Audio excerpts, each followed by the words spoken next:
Hey friends, Leigh Brown here. This is Crazy Shit in Real Estate. And today I'm kind of wishing the police had been called because I have questions, and maybe it's because I watched too much CSI. But when you have a property manager / investor / pilot like Steve Rozenberg, you never know where the conversation is going to go. So enjoy it, and I'll see you on the other side. You're listening to Crazy Shit in Real Estate. You'll be amazed at all these wild but true situations that others have found themselves in. Because on this show, you'll hear uncensored, unbelievable stories from the world of real estate. I'm Leigh Brown. Let's dive right in. Tell us where you're located besides Hawaii today. So what do you do in and around real estate, and how did you land there, and who is Steve Rozenberg? Yeah, so I first got into real estate when I was given a furlough notice as an airline pilot. That I realized after 9/11, my safe, secure job was not safe and it was not secure. And it made me realize I needed to do something else. And so I started learning about real estate. Originally, I knew nothing about it because I was just an airline pilot. And what I ended up doing was I read a book a week on real estate. And I learned everything I could about flipping, wholesaling. And this is back in 2001. So a lot of these new terms didn't exist. Sure. And I was living in Houston, Texas, and I did very well at doing this in real estate. I bought my first apartment complex. And we ended up selling that complex. I started buying some single family houses. And I did the mistake that everybody does, that where you think you're so smart in real estate that it has a way of coming back as a wrecking ball and clearing your financial clock, we'll say. I had about 40 properties, was trying to self-manage, self-lease, self-everything, which meant I did none of them even remotely good. And realized that my business partner and I were the problem in the equation. So we actually hired a business coach, and we started at that moment a property management company for self-preservation. After that, we ended up taking this property management company and turned it into the fastest growing company in the state of Texas. We had a realty brokerage firm with us. We were in 3 cities. We had over 1,000 properties in 7 years. And then I ended up exiting and selling the business to a venture capital-backed company where I became a VP. They had 10,000 properties, a lot of venture capital money. And so I've learned to take from nothing, from owning 1 rental, 2 rentals, self-leasing, self-everything badly, to learning how to run a business.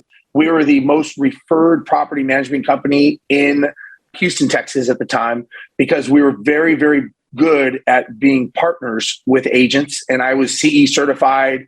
I taught CE classes all over the state of Texas, really understood what challenges real estate agents had and how to align with them and how to really grow partnership with them. And we did a very successful job. And it was our number 1 inbound lead source for our company with new leads because of the inroads and relationships that I made. All right, so let's back the truck up a little bit, because a lot of my audience is consumers, and so they're kind of interested in the nuts and bolts, but they're more interested in the realities. And so when you were getting into investing, what were the kind of books you were reading? I mean, obviously Rich Dad, Poor Dad, right? Robert Kiyosaki's very famous book. Yeah, I learned Rich Dad, Poor Dad. I read The E-Myth. I read, at the time, a lot of Tony Robbins, because I realized that the biggest challenge in any business is you. It's your mental state and how you think and the junk that we all say in our heads. And I really realized that the fears that I had I made them up. And, the worst thing you could do is tell your friends what you're doing, because everyone will give you the advice of what you should not do. And you ask 10, done it. Yeah. You ask 10 people, 9 of them will tell you, oh, that's bad, you don't want to do that. And then I started asking them, well, how many properties do you actually own? Oh, none. I'm like, so you're giving me advice, and I'm taking the advice from somebody who doesn't even know what they're doing. And I'm like, that's stupid. I was just an airline pilot, so I didn't know these things. I was like, okay, they must know what they're doing. And what I learned was a lot of people do it for their own benefit of making themselves feel better watching you fail or quit. And it's sad, but it's true. That's the reality of life. And so I learned to disassociate myself from a lot of these people. And I started hanging around people that did real estate, that I'm like, okay, here's this crowd who's never done it. And here's this crowd who's done it and doing it. I think I'm going to go to this crowd and I'm going to talk to them and I'm going to hang out with them. So who was that crowd, and how'd you find them? Was it like a meetup? Was it a Facebook group of a real estate investment association? Not to date myself, but Facebook didn't exist. YouTube didn't exist. You were on MySpace? Yeah, I didn't think that existed. There was local real estate investor groups in Houston. And I just joined them and I would just sit there and I would watch. I learned about lease options. I learned about land trust. I learned about flipping. They had their own books. I bought their books. They had courses. I learned how to short sale. I mean, I didn't know any of these things. And I thought, wow, like I need to figure this out, because if there's another catastrophe in the, a horrific attack on America, I will be out of a job. And the sad thing about this, I realized, was it was really, I don't want to say it was my fault. Obviously, 9/11 was not my fault, but it was my fault that I got lazy. And I assumed that just because I got a job, that I was done and I was safe. And that is the biggest illusion that I realized. But I'm not, anyone else can think what they want. But when all of a sudden 9/11 hit and 2 days later, I got a furlough notice, I realized, okay, this safe, secure job is not safe. It's not secure. And I am very expendable. And I remember thinking to myself, I will never allow someone to dictate my future again. I will dictate my future based on what I do as an entrepreneur. Now, I still am an airline pilot. As you know, I'm in Honolulu, Hawaii right now. I fly a Boeing 777 for United Airlines. I love what I do, but I also know it's a job. And I know I can be swiped away. I can be downsized. It can be taken away at any moment. Yeah. The business and the knowledge and the systems that I have of being able to work with people, coach people, all the stuff that I do, that no one can take away, because I've invested the time in myself to do it. And I'm a big believer in self-development, getting better, always going to the next level. All right. So you read some books and you made some investor connections. How in the world was your first investment in apartment building? Because that's so different than where most people start. They want to start small. Obviously, apartment buildings, a lot more doors, and that's a whole different space. How did you land on it? Was it a hot deal somebody told you about, or were you just feeling your oats and said, I got this? Well, what happened is for the first couple of years, I had that Chicken Little inside of me that I was afraid to actually buy a rental property, if I'm being honest, because I was like, God, I don't want to put this money down. So I learned how to wholesale and how to use option contracts with properties. And I got very good at negotiating. And I realized that the most wealthiest people on the planet are communicators. So I learned a lot about negotiations. I learned a lot about communication, and I just kept refining that skill. So I was negotiating a lot of contracts, a lot of properties. I made enough money over the next 2 years that I was sitting on this pile of cash, basically going, okay, do I buy a house? Do I buy an apartment? So I went to another local real estate investing group, which happened to be an apartment group. And I'm sitting there listening and I'm looking at the numbers that they're talking about with the cap rates and NOIs of these apartment complexes. And I'm thinking, okay, I think apartments are where I want to go, because it's just, on the surface, right? There's always a dark side to every investment. But anyone who thinks there isn't is wrong, but there is. And so what happened was I was looking to buy a 16 unit in a, we'll say, not so very good area of Houston, Texas. And this group had other fellow investors in other areas. So one guy happened to own a 52 unit right down the street. So I called the guy up and I said, hey, can I come down and pick your brain a little bit? So I go down there and this guy looks like he just came out of a war zone. I mean, he's sweating, he's dirty. He's like, you do not want to buy that 16 unit. He's like, that will be the worst mistake you ever made. He's like, I have 52 units and I can't even control it. It was a bad area. Like Drugs Inc. was filmed there twice. I mean, it was one of those bad deals. He's like, you do not want to buy that. And I'm like, okay, I'll pass on it. So a month later, he calls me up and he says, hey, I'm going to buy a 45 unit in a nicer area. And I'm looking for 3 partners. Would you want to be in? And I said, I'll tell you what, I said, I will go in on the deal, but I want you to teach me how to run an apartment complex. And he said, well, that's fine, because I want to learn what you're doing, because if you've never owned property and you have enough money to buy an apartment complex, I want to see how you're negotiating these deals. And I said, okay. Well, that was the guy who ended up becoming my business partner that we scaled the property management company. We've been friends ever since. We're still good friends after exiting and selling our business, but we both were on this track together. And it was that day of me actually going down there and just saying, I don't know this guy, but I'm going to go pick his brain. So that's how I did it. Hey, y'all, just going to take a quick break from this conversation to let you know about the sponsor of today's episode. That sponsor is, well, frankly, it's me. It's Leigh Brown University. It's no secret that real estate is crazy competitive, getting more so every day. And that's why I created Leigh Brown University. Each of you has different goals. There's something in my course that's going to help you break through. So enroll in Leigh Brown University today. You go to www.leighbrownu.com and I'll see you there. Now, back to this amazing content. Now, we also know that in property management, which to the rest of the world, y'all should know that property managers are very at risk in economic downturns because when tenants stop paying, property managers don't get paid. And one of the challenges we had during COVID was this broad brush eviction moratorium. So tenants didn't have to pay. Property managers were really struggling because it's a low margin business and full of headaches. And sometimes you have tenants that are fine. They pay on time and they don't cause any trouble. And they're totally balanced out by the other end of the spectrum.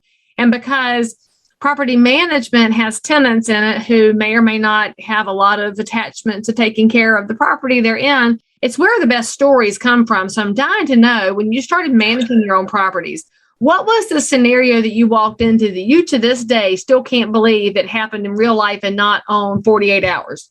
Well, I wrote a book on my stories. Let's just say that. I published a book about my stories in the property management and how badly we failed at it. I mean, look, the stories can go on and on. What we used to say is we were the trash men of the real estate industry. Nobody wanted us, but they needed us. And so it's true. It's true. Like when you own a property management company or you are in the property management industry, you are a complaint desk. It's kind of like when you go to the airport and you see in bad weather, you see all these people in line at the service desk. There's no one there to tell them they're doing a good job. Everyone there is to bitch and complain and tell them they're doing something wrong. Right. Well, that is exactly what the property management industry. Now, what's interesting, though, is they need you because it's so heavily regulated. Yeah. There's so many laws, rules, and regulations. And, unfortunately, many people who are the owners of the property, the business owner of their rental, they don't understand it. They think they just own a property. Well, I tell them all the time, you may own 4 walls and a roof, but somebody has to own the business model that's running inside of that. Because, yes, great point. Yeah. And so what we did is we injected our business model into that. And now, again, like every business, it can be leveraged, it can be systematized, it can be automated as good as the leaders of the business. Well, we did not know. Stop. I know you know how to do the business. This podcast is about the stories. I want a story. You can pick one out of that book if you want to, but I need to hear something that's going to make me laugh. Come on, bring it. I got one. So one day I get a call from a detective and the detective says, do you own such and such house on such street? And I said, yes, sir. He says, well, I'm Detective So-and-so. And who is the resident of the property? And of course, this is like at 2 a.m. or 3 in the morning. And I said, his name is such and such, old gentleman in his 60s or 70s, one of those guys you never hear from. And I'm like, so he's asking me question after question after question. And I'm thinking, okay, this can't be good. He says, well, when we raided the house, ATF, that was the key that I'm like, okay, this is bad. So when we raided the house, he goes, we found weapons. We found a hijacked 18-wheeler full of vodka. We found baby stuff. We found children there and drug paraphernalia. And I'm like, wait a second. Did you say when you raided my house? He says, yeah.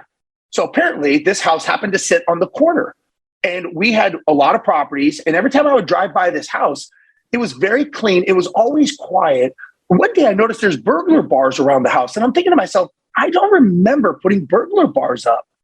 I'm like, you know what? I've got other people complaining to me. So I'm just going to leave it alone, right? If it's not broken, don't fix it. So the guy paid rent on time. He never complained. So I just let it go. Well, it turns out it was just a stash house. And so this guy never lived there. He never once lived there. I would go there and there were always his nephews were there. And I was like, hey, is so-and-so here? They're like, oh no, he's off visiting family. And the door cracks like this much. And I'm like, oh, okay, well, does he need anything? No, he's good. Thank you, sir. Well, these are just the gangbangers in the neighborhood that used it as a stash house. So we go down there and the police are like, well, if you see him, blah, blah, let us know. So I'm like, yes, sir, I'll let you know. And he's like, basically, we could take possession of your property because it was used in a crime if you don't basically work with us. And I'm like, no, I get it. I understand. So I go down to the property. And again, this is after a hurricane rolled through Houston. So there was all these building supplies in the garage that they didn't open the garage. The police didn't take. So me and my business partner are standing there with our maintenance guy. And guess who comes walking down the street? This old gentleman. And he's like, hey, guys. And we're like, hey, how's it going? He's like, good. He's like, do you mind if I get the rest of these supplies and I'll be out of your way? And we're like, sure, no problem. So next thing you know, these guys come, they back this big old truck up, they take all the supplies. He's like, sorry about the inconvenience. And we're like, no problem. So he left. So here's the thing. He's still in the neighborhood. What am I going to do? Call the police? And all of a sudden now that problem becomes my problem and now my house burns down? Yeah. So I've got another story if you want another one, if I have time. Was there not like human trafficking going on? They found kids at that house? You know what? I don't know. I hope not, but I don't know. But there was some information that they would not give me. I mean, but 18-wheeler? You serious? A hijacked 18-wheeler, because the property was on the corner. So if you own a property on the corner, that's a good lookout property, I learned. So I learned this in hijacking 101. Apparently, that's something that they look for, something with a big yard that you can put a semi in the backyard, because you never know when you're going to need to hijack an 18-wheeler and hide it. So that's what they know in life. Didn't need to know that. I feel better now. See, that's a story you learned. And that was actually a property that I owned and that we managed. But that's, you know what, that's the life in the business. All right, so tell me your other quick one real quick. All right, so Hurricane Ike rolls through Houston, Texas. Yeah. Me and my business partner, we have about, at the time, I think we owned about 45 houses. We lost roofs on about 33 of them. So as we're driving around the neighborhood looking at the after effects, I'm thinking to myself, man, like these people can't stay here. So what are they going to do? And then I'm thinking, wait a second, if they can't stay here, they can't pay rent. If they can't pay rent, how am I going to pay my mortgages? And at the same time, I think it hit both me and my business partner, and we're like, we are effed. Like, what are we going to do? So we're dealing with all these issues, trying to get this stuff done. So there was one house that the power was out. The power was out in the whole city. So one morning I wake up and there's like 16 missed calls. And you know, and it's from the same number. And you know that that is never going to be a good sign. Never good. So I'm listening to my voicemails. And the first voicemail is, hey, Steve, the power's out. Is there anything you could do? We have an infant here with us. The next message is hey, Steve, we're going to go ahead and get some candles. And we're going to use that to power. Let us know if you can help us with getting the power turned on. Next thing is, hey, Steve, the candle knocked over and it caught on fire. The next message is, Steve, the house is on fire. We need your help. And I'm listening to this thinking to myself, why are you calling me? Like, I'm not the fire department. Why aren't you calling the fire department? So, Steve, the house is burning down. So now I'm listening to these voicemails. It's kind of like a play-by-play.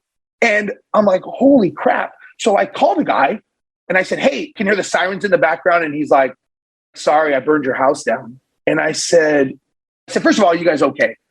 And he said, yes. And I'm like, what happened? He's like, well, we had a candle and it knocked over and it burned the house down. And he's like, we lost everything. And I'm like, oh, man. So basically, that was the end of our conversation. So then I call my business partner. I'm like, this is after everything we're going through, Hurricane Ike, problems, flooding, all this stuff.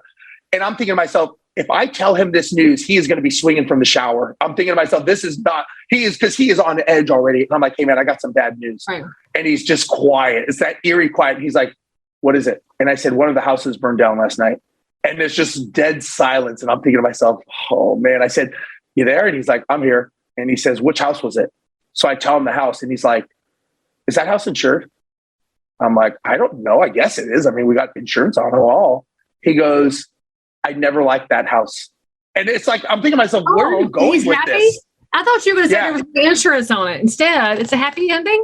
It's a happy ending. So he's like, what did we buy that for? So I tell him we bought it for X. And he goes, you know what that house is worth? Which was worth a lot more. He goes, this may actually save us. I'm like, what do you mean? He goes, the house is worth more than what we bought it for. So it's insured for more. He's like, this could actually benefit us. And this may be what pulled us out. So then he starts getting happy. So sure enough, that's what ended up happening. So they do their whole fire investigation, all that stuff. So we ended up, what saved us from Hurricane Ike was the fact that what it was insured for and what happened. So then we're like joking, like, wow, maybe we should give all of our tenants like crooked candles or something. We didn't do that, but we're joking, thinking like, hey, that's actually not a bad idea. Did they prosecute this guy? Because obviously it was not a candle that burned the house down. Obviously he was leaving a trail so he could cover his own little nefarious actions. No, I mean, they went through his whole deal and they had arson investigators and all the stuff. And, they check all of our bank records and everything. There's more to this than meets the eye. There's a backstory on this. They didn't investigate it enough. Well, I don't know, but it benefited us during a hurricane. I mean, he lost everything, all of his stuff, him and his family, all their stuff was in the house. The house burned down.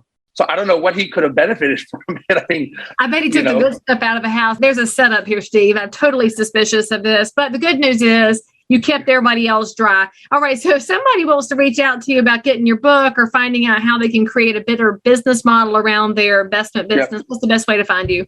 The easiest way is to go to my website, steverozenberg.com. So it's ROZENBERG, or they can follow me on any social media. I do a lot of stuff with Bigger Pockets. I do a lot of stuff with other influencers. So I'm out there just like you are, everybody. They can reach out. They can talk to me. They can ask me questions. I do answer people back personally. So I'm happy to chat and just give you some advice. And I don't need to help you or coach you to answer your questions. So I'm very open and very helpful as much as possible. All right, friends. So all of Steve's links are in the show notes for this episode. So if you didn't write down how to spell his name, or if you're just not good at listening, it's all right. You can just go click and roll and go learn some stuff. Steve, thank you for coming on the show, and I hope you have a safe flight from Hawaii back to the mainland. Thank you. Thank you for having me on. Appreciate it. All right, guys, you know what to do. Go click for more. We'll see you around. As always, I'm so super thrilled that you joined in for more crazy shit. And if you're a realtor, investor, inspector, lender, or just a regular human being who happens to have an unbelievable story that you need to tell the world about, or frankly, you just need to one-up the story you just heard, then make sure to DM me on Instagram at Leigh Thomas Brown, or tweet me at Leigh Brown, or frankly, any social network where you hang out. I'm there. And if you had some fun, then you totally want to subscribe so you don't miss out on any future episodes.